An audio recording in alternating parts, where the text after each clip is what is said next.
Hey kids, this Misty Minute is a top 10 list on how to have the most fun on your vacation. I'm getting ready to go on a cruise coming up in December, and it prompted me to come up with some ideas for what to do and how to have the most fun while you're traveling on a vacation. I'll put the link to the cruise here in the bottom if you would like to go on a cruise with me in December. But summer's coming up and a lot of people are going to be traveling, so this is also for you. This list is for adults, but it's also for people traveling with children. It's very well-rounded, like me. Alright, so number 10. Money. It's a huge stressor. We all freak out about money. So my number 10 tip is know your budget. For example, last year on the 2012 cruise, I of course paid for my cruise and everything. Cruises are all expenses paid, but I allowed $100 a day for expenses. Do I want souvenirs? Do I want to buy excursions? Do I want to go snorkeling with dolphins? What do I want to do? I don't know. So I allowed $100 a day. Now, I did not spend that, but I knew that was my budget. So for example, let's say I went snorkeling and spent $79, but I also bought a Louis Vuitton handbag at one of the swap shops or whatever, and I went on like a $200 day. Well, the next day, I know that that's not a money day because I need to save that money. I overspent today, so tomorrow I'm not going to spend anything. So know that. Know going into your trip. And that truly is the best way to help alleviate a lot of stress. No, I can only spend $100 a day, or I can spend $300 a day, or whatever you're going. If you're in a big city and you're taking a lot of cabs, of course you'll need more money. But know your budget so you don't go overboard and you don't freak out. The worst way to end your vacation is being stuck in your room for 3 days because you can't afford to do anything. So know going into it.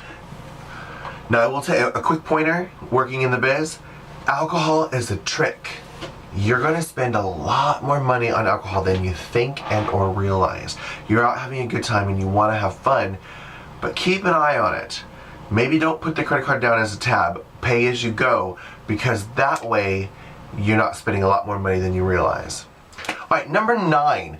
This is snacks. Snacks are very important when traveling, especially if you're staying in a hotel.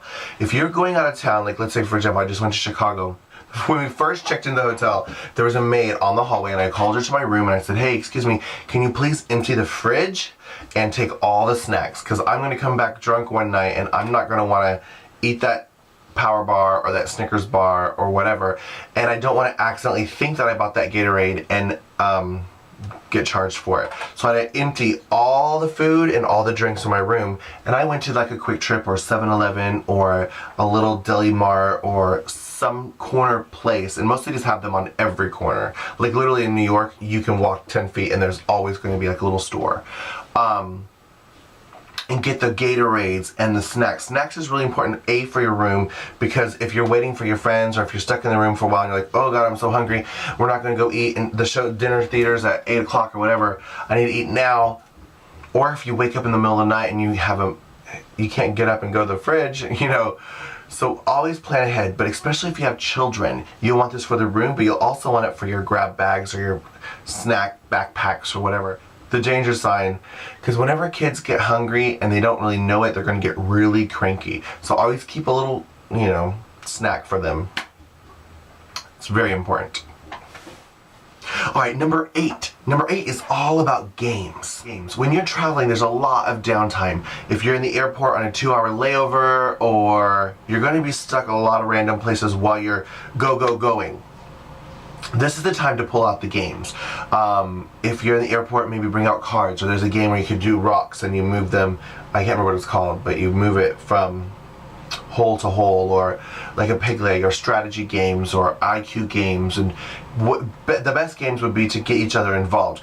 Obviously, if you're in a 2-hour layover, you don't want to all sit around and have your iPods and listening and like blah blah blah. That's not as fun. Let's say you're on a road trip from let's say Atlanta to Chicago and you're stuck in the car with a bunch of people. Why don't you play some fun games? Alright, let's say you're getting ready to go eat in like a half an hour. You know you're gonna 20 minutes, 30 minutes from the next pit stop where you're gonna pull over and eat. And there's 2 versions I like to play. One is I'm going to picnic and I'm going to bring. That would be more an adult. And if you've got kids, I would narrow it down to food and say, I'm so hungry I could eat. And the theory is you're going to go in like a chain. I'm first, I'm going on a picnic and I'm so hungry I could eat an apple. The next person, I'm so hungry I could eat apples and bananas. The next person, I'm so hungry I could eat apples, bananas, and cherries. And then the fourth person would be like, if it's me or if it's only 3 of us, it'd be me again. I'm going on a picnic and I'm going to bring dildos. That's the adult version. On a picnic, you can bring all kinds of things, lube or whatever. But for children, I would keep it just food items and say, I'm so hungry I could eat. Another road trip ABC game is signs. This doesn't work if one of the kids, or the adults for that matter, have a nearsighted vision and don't have glasses. But growing up, we would always see license plates or signs on the road, and it was really easy when it was getting close to a city, but we grew up in the country and sometimes you didn't see signs for miles. But you could only pick 1 letter per sign. So if you see Burger King and you're on A, there isn't an A in Burger King. But if the girl next to you was on B, she's like, B, Burger King. And then you say C, Checkers. D, Denny's. You know, you start seeing signs and license plates even. License plates are better for like Q's and Z's, and you're looking at cars and you're like, ah! And whoever gets Z first wins. The way we played it, more than one person could use each sign, meaning I could use the sign for Burger King with a B, and you could use it for the U. But whoever sees it first gets that letter. So if you're both looking for B, the first one to get the B gets that letter. The people with a vision have an advantage. Number 7. This is kind of like games, but it's bonding. Bonding is so important when you're traveling. Men and women bond very differently. Men bond by just being together. You could put 2 guys on a boat and then have them fish for 6 hours. They might say 10 words, but they're friends because they spent time together. Women, they don't even have to be in the same room as long as they're talking. Hey girl, oh my gosh, did you see that? Oh yeah, I TiVo'd that shit. Oh, blah, blah, blah, blah. Oh my gosh, there's a new clip on YouTube. Oh my god, Misty Eyez, whatever. Ain't nobody got time for that. Women communicate. That's how they bond. Men communicate by hanging. So when you have a mixed group, make sure and get to know each other is what I'm saying. Bonding games. One thing that you could do is chuck, fuck, or marry. That would be an adult game. Pick either 3 guys in the airport or 3 girls in the airport or a combination of both. Or you could also do celebrities like Anna Nicole Smith, Jenny McCarthy, and I'm going with blonde girls. So, Reese Witherspoon. Chuck, fuck, or marry. Chuck means you want to kill him. Marry him means you want to spend the rest of your life with him. And fuck him, you just want to fuck him. So I would want to marry Anna Nicole Smith. I would want to kill Reese Witherspoon. And I'd want to fuck Jenny McCarthy. No, take that back. I'd want to marry Jenny McCarthy and fuck Anna Nicole. I just want to be either one of them, actually. But anyways, you could pick random people on the airplane, like the guy in the gray shirt, the guy in the black shirt, and the guy in the red shirt. Or you could, pick people you'd know, and that's when it gets really kiki.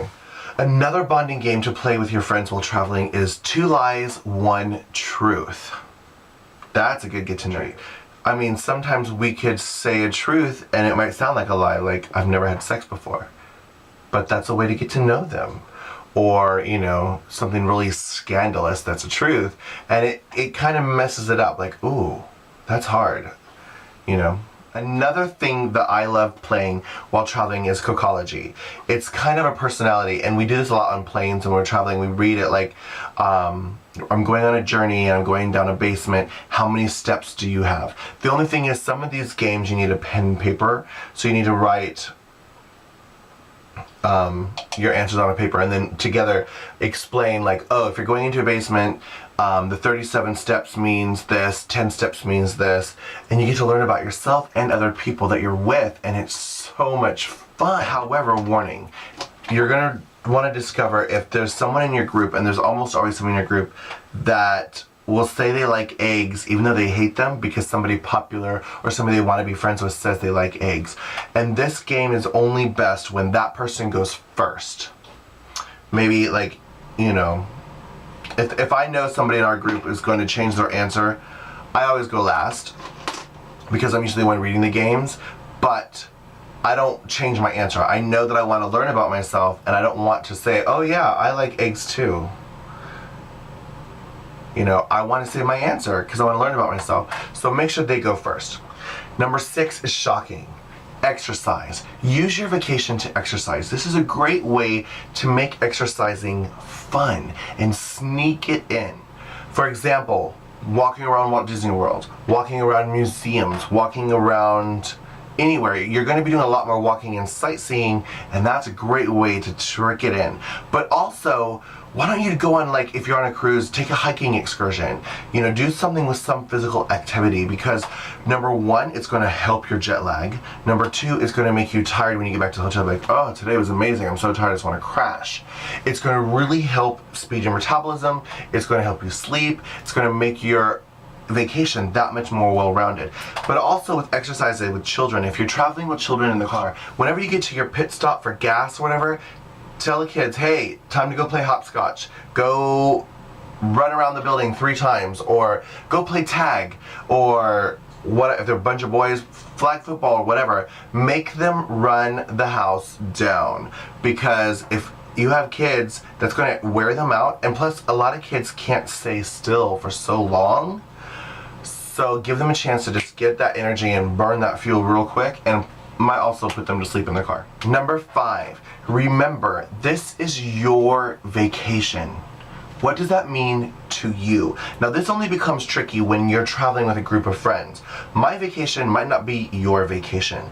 And I was recently on a vacation in Chicago, and there were several of us, and each of our vacations were very different. One person's vacation was being in the club till it closed, drunk and high, and up in the morning until all hours.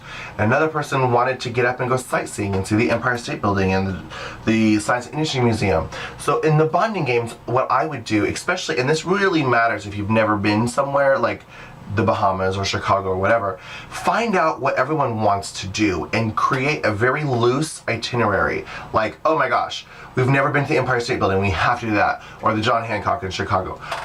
We really wanted to check out the Science Industry Museum. We really want to see, if you're in Vegas, you want to go see Celine Dion, or you really want to see whatever. Kind of put a loose thing.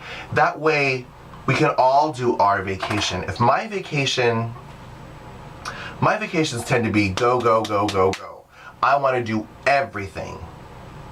Somebody else's vacation might want to be, dude, I just want to sit in the hotel and read a book. If mine is going sightseeing at the Science Industry Museum, maybe you can stay home and read that book.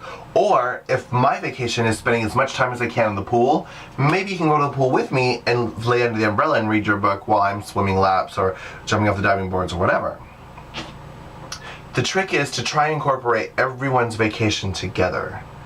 Go out and drink with the drinker, get up and go to the museum, and that way everyone's happy. When everyone's happy, that's when you're gonna have the most fun on your vacation.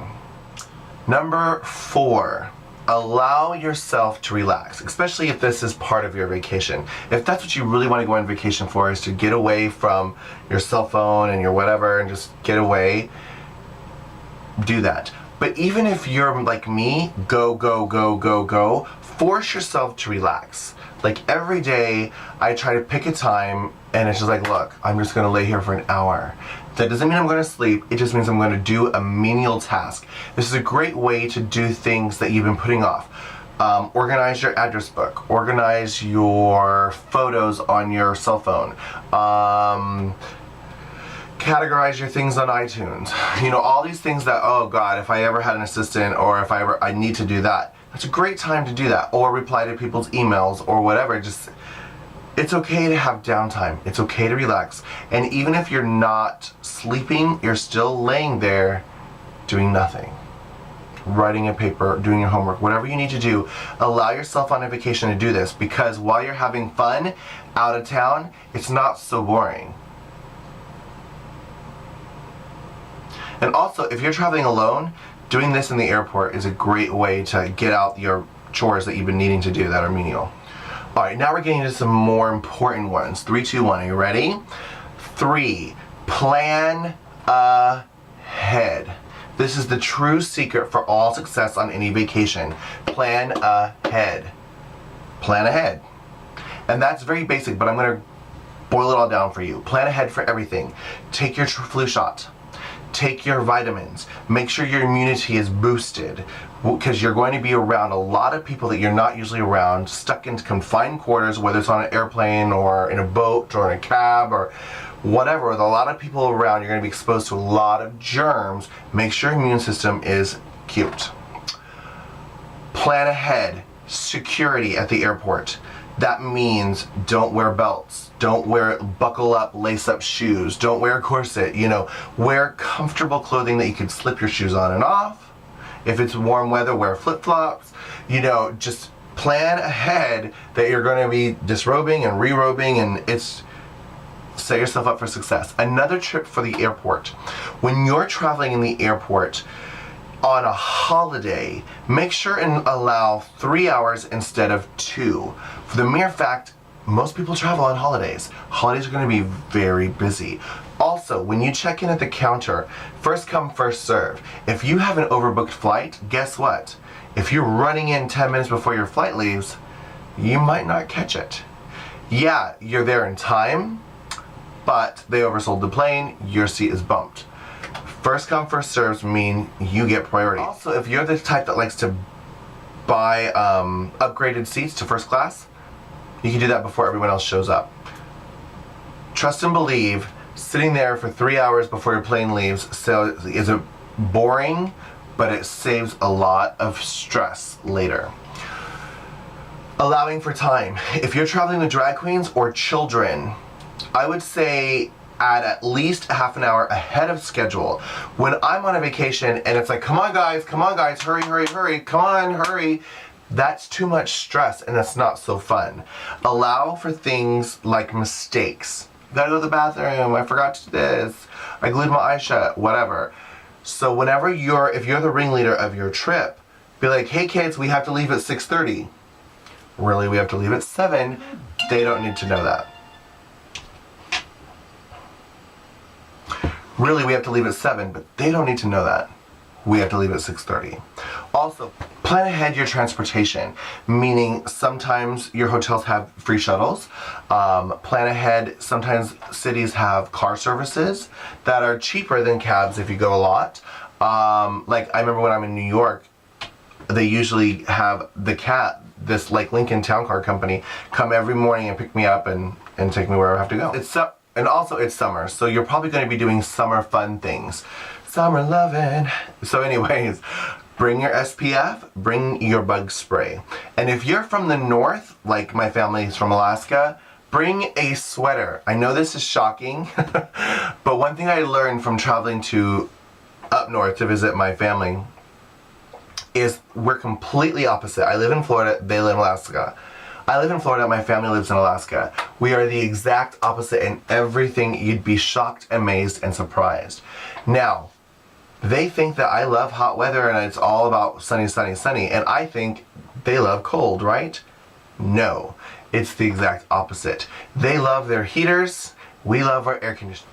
In Florida, we like our houses set at 70 degrees, meaning we like it cold. We don't want to be outside when it's cold, but in our houses we want to be cool and comfortable. If you're on a cruise or if you're visiting Fort Lauderdale, Orlando, etc., and you walk into a movie theater or a museum or a restaurant, chances are it's going to be cold to you.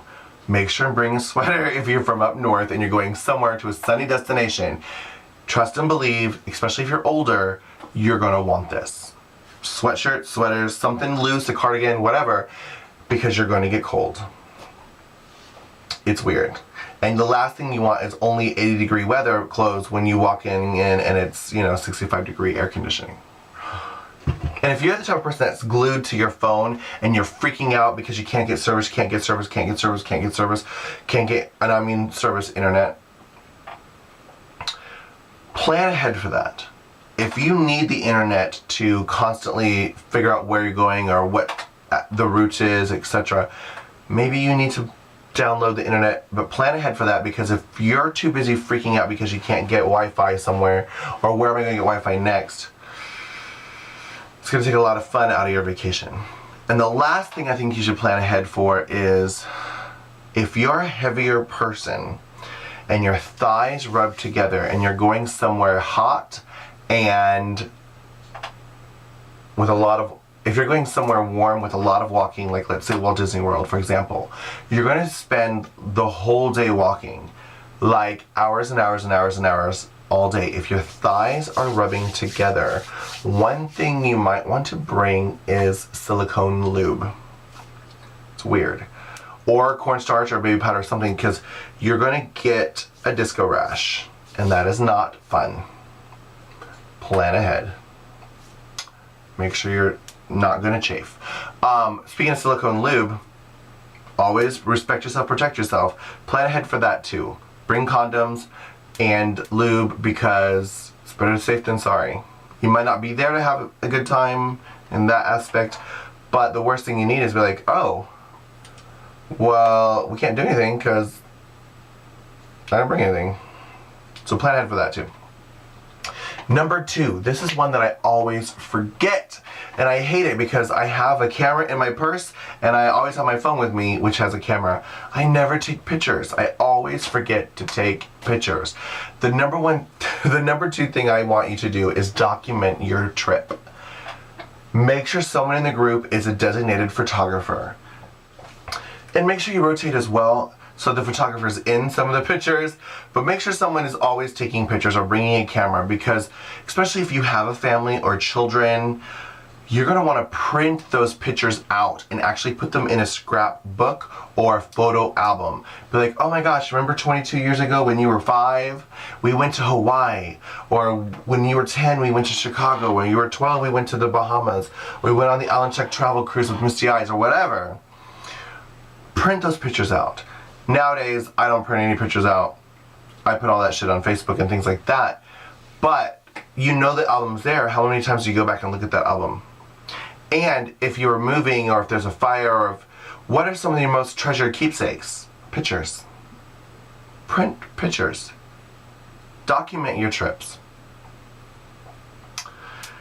And the number 1 tip I have for each and every one of you, no matter what your age is, lose yourself.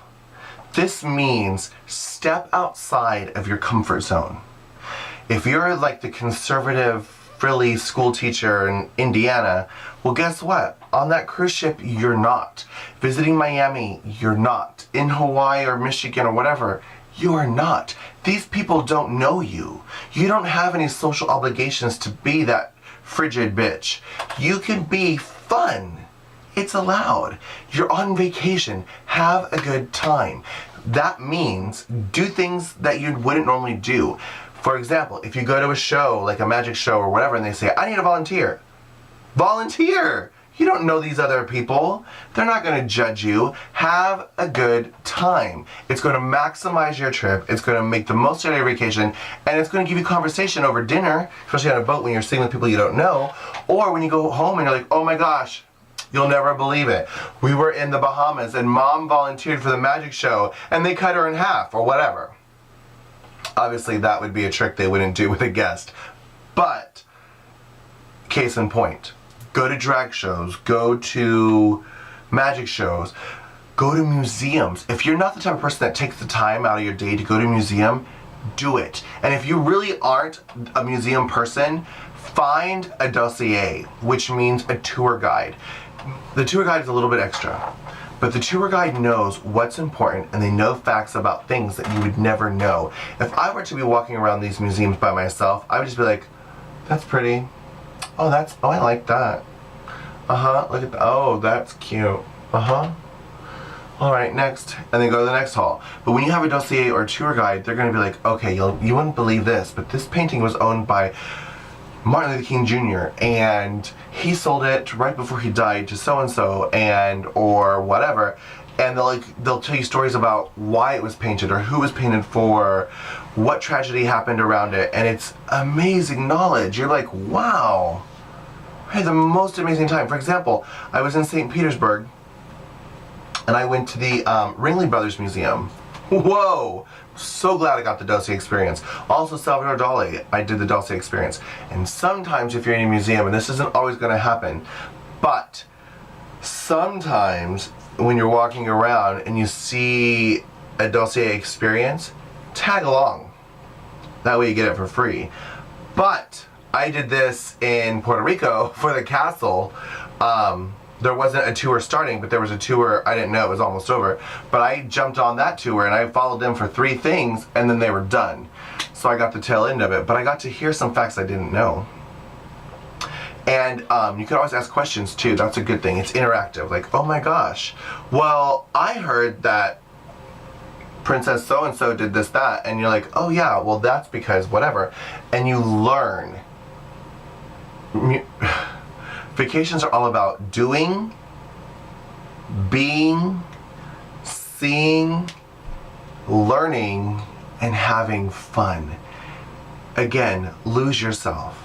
Step outside your comfort zone and do things that you wouldn't do wherever you live. If you're on a cruise ship or if you're in a hotel, sometimes hotels will offer random things like children's day camps or chef classes or how to paint classes or whatever. A lot of times it's, like on a cruise for example, it's completely free, but on a lot of times hotels will just throw this in for their guests. Like, oh, we're gonna do a random cooking class at 11 o'clock if you wanna come. Do it. You might know how to cook, but I bet you'd learn something. And this will truly maximize your vacation. That was my top 10 list, and if you'd only take one tip and advice from me, it would be my tip number 1. When you're out having fun, lose yourself. They don't know you. You don't have to be the pastor's son. You don't have to be Misty Eyez, the drag queen. Just have a good time, let loose, let your hair down. And if worst case scenario, you don't have to tell anybody you did it and they never have to find out. But best case scenario, you'll have lots to talk about to all your friends about your amazing vacation. If anything, I hope I gave you a lot to think about before your next vacation. Loving you is easy. Have fun.